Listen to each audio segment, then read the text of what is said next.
Hello बच्चों, आज मैं आप लोगों को करवाऊंगा इंडस्ट्री चैप्टर और इंडस्ट्री 1947 से लेके 1990 तक। तो बच्चों इसकी एक वीडियो पहले बन चुकी है, तो प्लेलिस्ट में जाकर इसकी पहली वीडियो देख लेना। पहली वीडियो देखने के बाद ये सेकंड वीडियो काफ़ी अच्छी समझ में आएगी। ठीक है, तो आज हम स्टार्ट करते हैं इंडस्ट्री। हमारा चैप्टर का नाम है 1947 से लेके 1990 तक पढ़ेंगे। तो बच्चों फर्स्ट पार्ट जो इसकी वीडियो की बनी है उसमें काफ़ी कुछ कवर हो गया है। ये सेकंड पार्ट है और सेकंड पार्ट में हम पढ़ेंगे इंडस्ट्रियल पॉलिसी ऑफ 1956। 1956 में हमारे देश में इंडस्ट्री की एक पॉलिसी बनाई गई थी। लेकिन कुछ थोड़ी सी बातें और जान लेते हैं।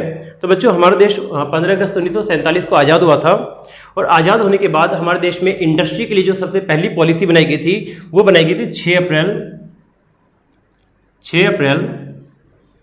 1948 को। फिर 6 अप्रैल 1948 के बाद हमारे देश का संविधान बना और हमारे देश में कई सारे कानून में चेंज आए। तो 1900 यानी कि देखो 15 अगस्त 1947 को देश आज़ाद हुआ था और उसके बाद क्या हुआ, 6 अप्रैल 1948 को इंडस्ट्रियल के लिए कुछ रूल्स रेगुलेशन बनाए गए थे। ठीक है, एक इंडस्ट्रियल पॉलिसी बनी थी 6 अप्रैल 1948 को। लेकिन प्रॉब्लम ये रही कि उसके बाद हमारे देश का संविधान 1950 में बना, तो उसके बाद काफ़ी कुछ चेंज आया, बहुत सारे रूल्स में चेंज आए, तो जिस वजह से इसको बदलना पड़ गया। ठीक है, और इसको बदलना पड़ गया सरकार को। और उसके बाद सरकार ने क्या किया, 30 अप्रैल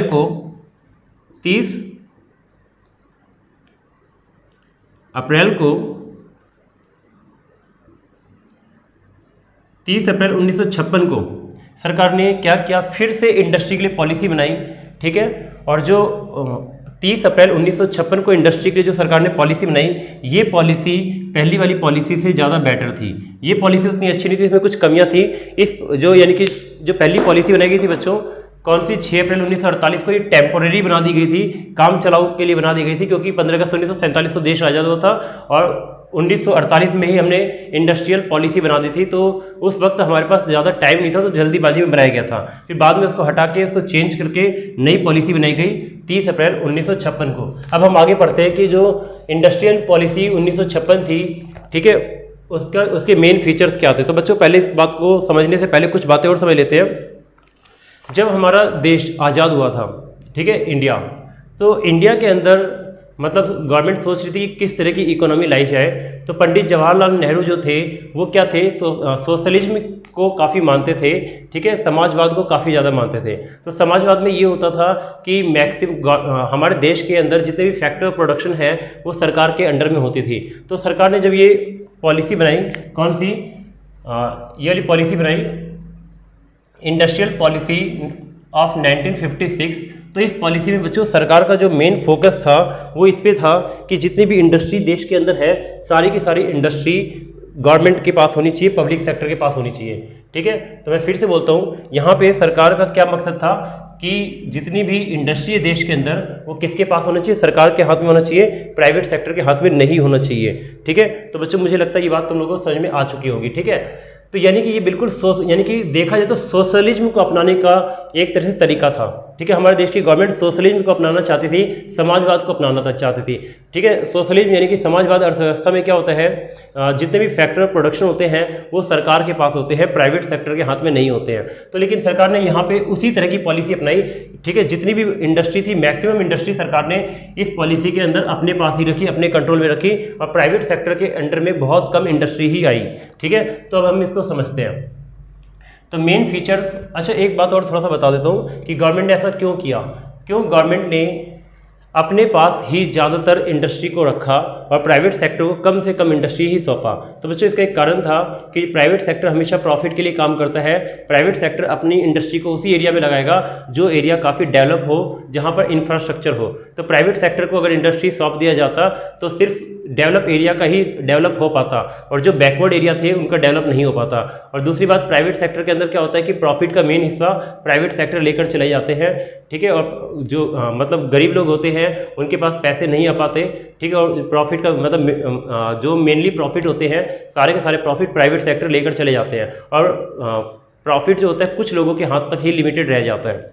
तो इस वजह से गवर्नमेंट चाहती थी कि देश में इक्विटी आए। क्या है इक्विटी? इक्विटी समानता आए। समानता तब आ सकता था जब सारी इंडस्ट्री सरकार के पास हो और बैकवर्ड एरिया भी ग्रोथ करे तो बैकवर्ड एरिया तब ग्रोथ हो सकता था जब सारी इंडस्ट्री सरकार के पास हो। ठीक है, प्राइवेट सेक्टर में अगर इंडस्ट्री होती तो प्राइवेट सेक्टर कभी भी बैकवर्ड एरिया में इंडस्ट्री को लगाने की कभी नहीं सोचेगा। ठीक है बच्चों, तो इतना समझ में आ गया, तो आगे बढ़ जाते हैं, फिर समझना स्टार्ट करते हैं इसको। तो सबसे पहले पढ़ते हैं main features of industrial policy. तो 1956 में जो हमारी इंडस्ट्रियल पॉलिसी थी उसके मेन फीचर्स क्या थे। तो मेन फीचर में पहला ये है कि क्लासिफिकेशन ऑफ इंडस्ट्री। तो बच्चों फर्स्ट फीचर ये था, इंडस्ट्री को क्लासीफाई कर दिया गया था। इंडस्ट्री को किस में क्लासीफाई कर दिया गया था? Classification of industry. इंडस्ट्री को क्लासीफाई कर दिया था 3 कैटेगरी में, कैटेगरी 1, कैटेगरी 2, कैटेगरी 3। तो इंडस्ट्री को टोटल तीन कैटेगरी में क्लासीफाई कर देता। तो पहली कैटेगरी में कौन सी इंडस्ट्री को रखा गया था? तो पहली कैटेगरी में उन इंडस्ट्री को रखा गया था जो 100% गवर्नमेंट के कंट्रोल में थे। ठीक है, तो यहाँ पे लिखा है कि इंडस्ट्री को 3 कैटेगरी में बांटा गया था, कैटेगरी 1, कैटेगरी 2, कैटेगरी 3। और फर्स्ट कैटेगरी में कहा गया है कि इसमें वो इंडस्ट्री इस्टेब्लिश हो सकती थी जो इंडस्ट्री इस्टेब्लिश हो सकती थी, establish and owned exclusively by the public sector. Public sector का मतलब तो बच्चों गवर्नमेंट सेक्टर, गवर्नमेंट सेक्टर। ठीक है, तो इसका मतलब कि जो कैटेगरी 1 में गवर्नमेंट ने कहा कि सिर्फ वही इंडस्ट्री स्टार्ट हो सकती है, ठीक है, जो इंडस्ट्री पब्लिक सेक्टर में होगी यानी कि गवर्नमेंट सेक्टर में होगी। तो यानी कि इंडस्ट्री को 3 पार्ट में बांटा गया, कैटेगरी 1, कैटेगरी 2, कैटेगरी 3। और कैटेगरी 1 में सिर्फ वही इंडस्ट्री थी जो प्योर 100% गवर्नमेंट के कंट्रोल में थी। ठीक है, तो बच्चों ये समझ में आ गया। सेकंड नंबर पे था कैटेगरी 2। कैटेगरी 2 के अंदर क्या था? कैटेगरी 2 के अंदर इसमें लिखा कि both public and private enterprise. इसमें क्या थे? कैटेगरी 2 के अंदर वो इंडस्ट्री थी जिसमें पब्लिक सेक्टर और प्राइवेट सेक्टर दोनों आ सकते थे। मतलब पब्लिक सेक्टर भी आ सकता था और प्राइवेट सेक्टर भी आ सकता था, दोनों आ सकते थे। But public sector play primary role, मतलब जो पब्लिक सेक्टर होगा उसका मेन रोल होगा। ठीक है बच्चों, ये बात समझ में आ गई? पब्लिक सेक्टर का क्या होगा? मेन रोल होगा। And private sector plays secondary role. और प्राइवेट सेक्टर जो है उसका सेकेंडरी रोल होगा, यानी प्राइवेट सेक्टर का जो रोल होगा वो ज़्यादा अच्छा नहीं होगा, पब्लिक सेक्टर का रोल मेन होगा। मैं फिर से बोल रहा हूँ बच्चों, इसमें क्या था? इसमें ये था कि पब्लिक सेक्टर का रोल प्राइमरी होगा, मेन होगा, और जो सेकेंडरी सेक्टर है उसका रोल मेन नहीं होगा। ठीक है बच्चों, इतना समझ में आ गया? हाँ, तो बच्चों क्या था? कैटेगरी 2 में उन इंडस्ट्री को रखा गया था जिन इंडस्ट्री पे पब्लिक सेक्टर और प्राइवेट सेक्टर दोनों का ही कंट्रोल था। ठीक है, लेकिन मेन रोल किसका रहेगा? मेन प्राइमरी का मतलब मेन रोल। मेन रोल किसका रहेगा? मेन रोल रहेगा पब्लिक सेक्टर मतलब गवर्नमेंट का। और जो प्राइवेट सेक्टर है, प्राइवेट सेक्टर सिर्फ पब्लिक सेक्टर की हेल्प करेगा, हेल्प के लिए होगा। ठीक है, और बस और कुछ नहीं। और तीसरी कैटेगरी में क्या था? ऑल इंडस्ट्री, वो सारी इंडस्ट्री तीसरी कैटेगरी में लाई गई, other then in category 1 and category 2। यानी कि कैटेगरी 1 और कैटेगरी 2 के अंदर वो इंडस्ट्री रखी गई जो कैटेगरी 3 के अंदर वो इंडस्ट्री रखी गई जो कैटेगरी 1 और कैटेगरी 2 में नहीं आते थे।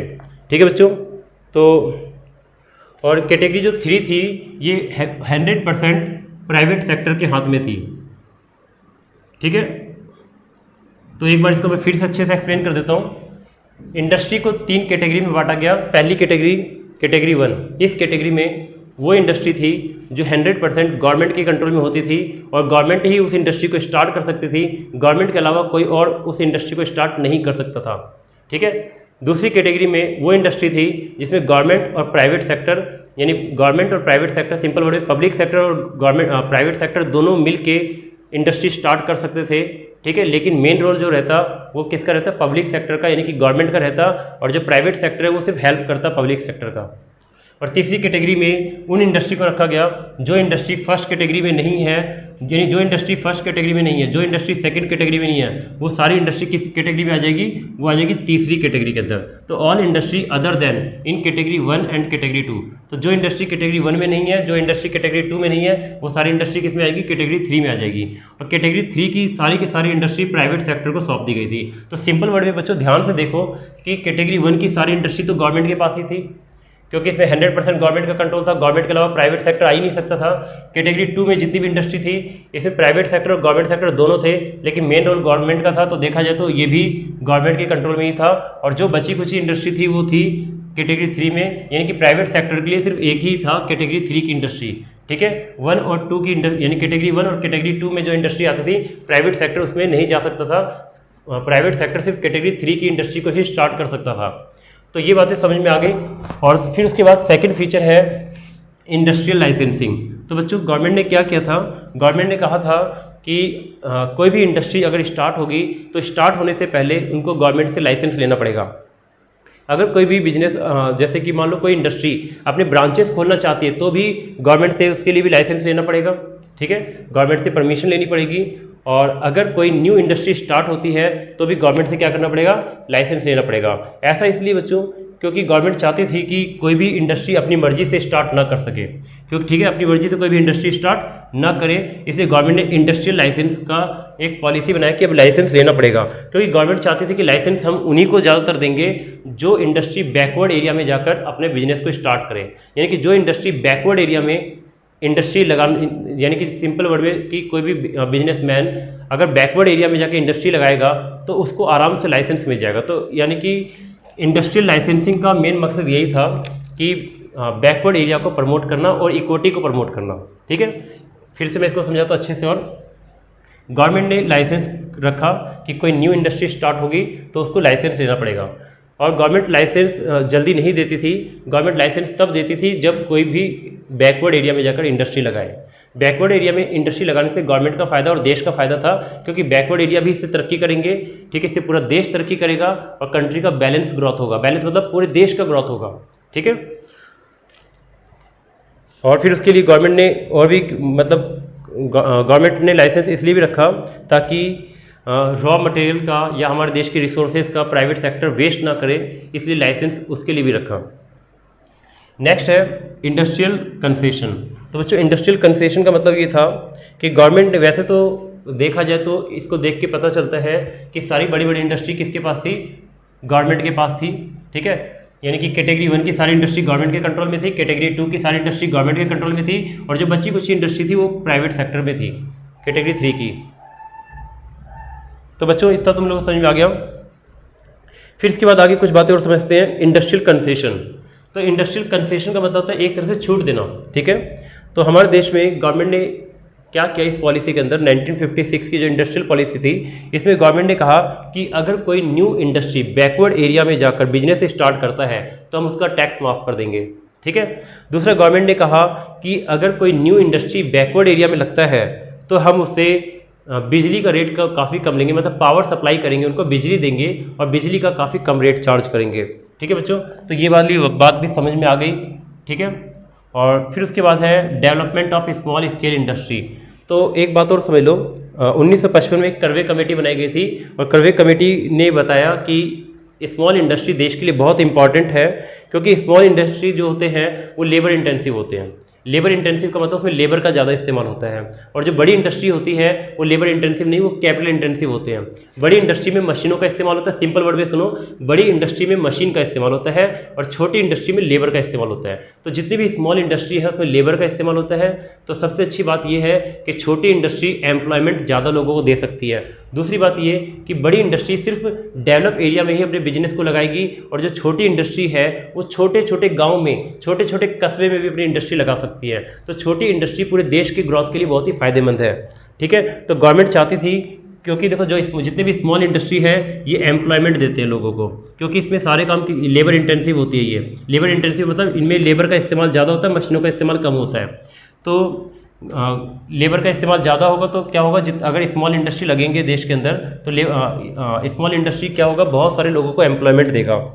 और दूसरी बात ये कि स्मॉल इंडस्ट्री कहीं पे भी लगाए जा सकते हैं, इसके लिए कोई बहुत ज़्यादा इंफ्रास्ट्रक्चर नहीं चाहिए, यानी कि अच्छे ज़्यादा रोड की ज़रूरत नहीं है, ट्रांसपोर्ट की ज़्यादा ज़रूरत नहीं है, कम्युनिकेशन की ज़रूरत नहीं है, इंश्योरेंस और बैंकिंग की ज़रूरत नहीं है, ठीक है। छोटे इंडस्ट्री कहीं पे भी किसी भी गांव में लगाए जा सकते हैं। तो पूरे कंट्री के ग्रोथ के लिए बहुत ही मतलब बेस्ट थे स्मॉल इंडस्ट्री। तो इसलिए गवर्नमेंट ने फोकस किया कि अब हम स्मॉल इंडस्ट्री के भी ग्रोथ पे ध्यान देंगे, ठीक है बच्चों। और गवर्नमेंट ने क्या क्या स्मॉल इंडस्ट्री को डेवलप करने के लिए गवर्नमेंट ने बहुत सारे प्रोडक्ट थे इनके लिए रिजर्व कर दिए। क्या कर दिए, रिजर्व का मतलब होता है बच्चों बहुत सारे ऐसे प्रोडक्ट थे जो गवर्नमेंट ने साफ साफ मना कर दिया कि बड़ी इंडस्ट्री इन प्रोडक्ट को नहीं बना सकती, इन प्रोडक्ट को सिर्फ छोटी इंडस्ट्री ही बना सकती है, स्मॉल इंडस्ट्री ही बना सकती है, इन प्रोडक्ट को बनाने का राइट सिर्फ स्मॉल इंडस्ट्री के पास है।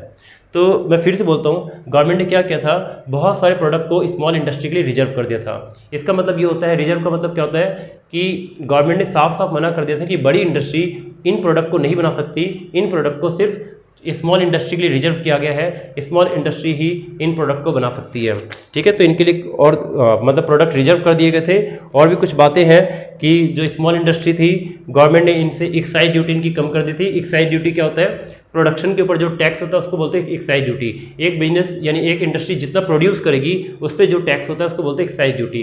तो गवर्नमेंट ने कहा कि जो स्मॉल इंडस्ट्री है, स्मॉल स्केल इंडस्ट्री, इनसे हम एक्साइज ड्यूटी भी कम लेंगे। ठीक है, यानी कि इनसे प्रोडक्शन टैक्स भी हम कम लेंगे, और साथ में इनको लोन जो मिलेगा, लोन भी सस्ते रेट पे मिलेगा, सस्ते ब्याज के रेट पे इनको लोन भी दिया जाएगा, और इनसे बिजली का बिल भी कम लेंगे। तो बच्चों अब एक बार जल्दी से क्विक में सारे पॉइंट रिवाइज कराता हूँ। 1956 की जो इंडस्ट्रियल पॉलिसी थी, इस पॉलिसी में क्या था, इंडस्ट्री को 3 पार्ट में बांटे गए थे। फर्स्ट में 3 कैटेगरी में बांट दिया था, कैटेगरी 1, कैटेगरी 2, कैटेगरी 3। कैटेगरी 1 में उन इंडस्ट्री को रखा गया जो सिर्फ गवर्नमेंट ही स्टार्ट कर सकती थी, प्राइवेट सेक्टर उसको स्टार्ट नहीं कर सकता था। ठीक है, पूरा 100% कंट्रोल गवर्नमेंट का था। कैटेगरी 2 में उन इंडस्ट्री को रखा गया जिसपे प्राइवेट सेक्टर और पब्लिक सेक्टर दोनों मतलब मिल के चलाएंगे उसको, लेकिन मेन रोल किसका होगा, पब्लिक सेक्टर का। और ठीक है, और कैटेगरी 3 में उन इंडस्ट्री को रखा गया जो कैटेगरी 1 और कैटेगरी 2 में नहीं आते। और कैटेगरी 3 की इंडस्ट्री टोटली प्राइवेट सेक्टर के लिए ओपन थी। प्राइवेट सेक्टर कैटेगरी 3 की इंडस्ट्री को स्टार्ट आराम से कर सकता था। दूसरा, इंडस्ट्रियल लाइसेंस गवर्नमेंट ने रखा। लाइसेंस का मतलब मैंने बता दिया, गवर्नमेंट चाहती थी कि बैकवर्ड एरिया में इंडस्ट्री लगे, इसलिए गवर्नमेंट ने लाइसेंस का प्रावधान किया। अगर कोई बैकवर्ड एरिया में बिजनेस स्टार्ट करता था तो उसको लाइसेंस आराम से मिल जाता था। और फिर इंडस्ट्रियल कंसेशन, गवर्नमेंट ने क्या किया, प्राइवेट सेक्टर को मतलब सस्ते रेट पे बिजली, सस्ते रेट पे लोन प्रोवाइड कर रही थी। ठीक है, ऐसा गवर्नमेंट इसलिए कर रही थी कि प्राइवेट सेक्टर बैकवर्ड एरिया में जाकर अपने बिजनेस को स्टार्ट करे, और development of small scale industry पे ध्यान दिया गया। ये तो मैंने बता ही दिया। तो बच्चों आज के लिए सिर्फ इतना ही, बाकी हम नेक्स्ट में करते हैं।